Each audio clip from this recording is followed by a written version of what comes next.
Ça me rend extrêmement fière de partir de matériaux qui sont, mettons, une planche de bois de 4 par 8, puis de finir avec un projet comme une sculpture de peu importe c'est quoi. Quand j'avais 11-12 ans, je ramassais des vélos dans les poubelles, puis je les modifiais. J'essayais de faire des vélos pliables. J'avais vu ça sur Internet, fait que ça m'intéressait de voir OK, comment je peux faire en sorte que mon vélo soit pliable.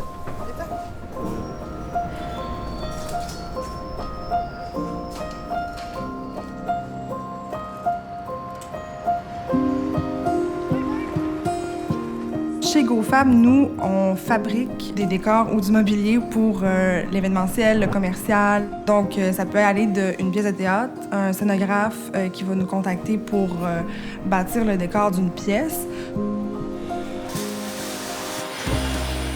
Au départ, ça s'appelait Gauvin Fabrique.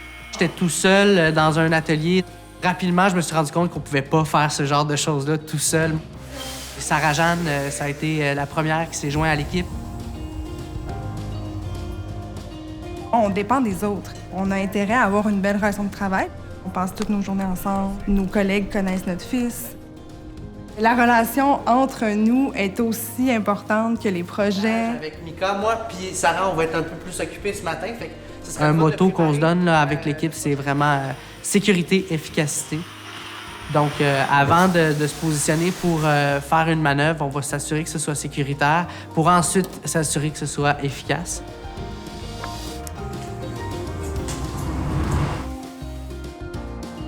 En ce moment, on est arrivé à une symbiose d'équipe qui, pour moi, me satisfait dans ma vision que j'avais de chez GoFab.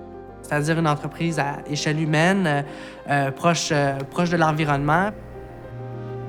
Les projets vont peut-être être de plus grande envergure, la clientèle va être plus diversifiée aussi. On sera peut-être plus une référence aussi pour les décors écologiques.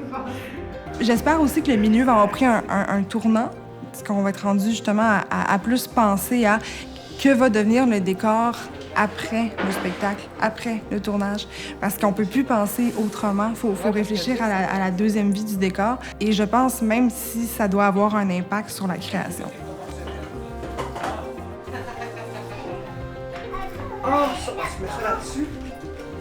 L'artisanat, j'espère qu'on va être capable, oui, avec notre entreprise, mais aussi avec la passion qu'on a pour ce métier-là, de pouvoir le maintenir puis aussi le transmettre à d'autres générations. Lou, il fera ce qu'il voudra là, dans la vie. Pour nous, savoir faire des choses de ses mains, d'être débrouillard, de pouvoir installer une tablette dans son appartement, c'est quelque chose qui est quand même de base qu'on veut qu'on transmette à notre fils, c'est certain. Là.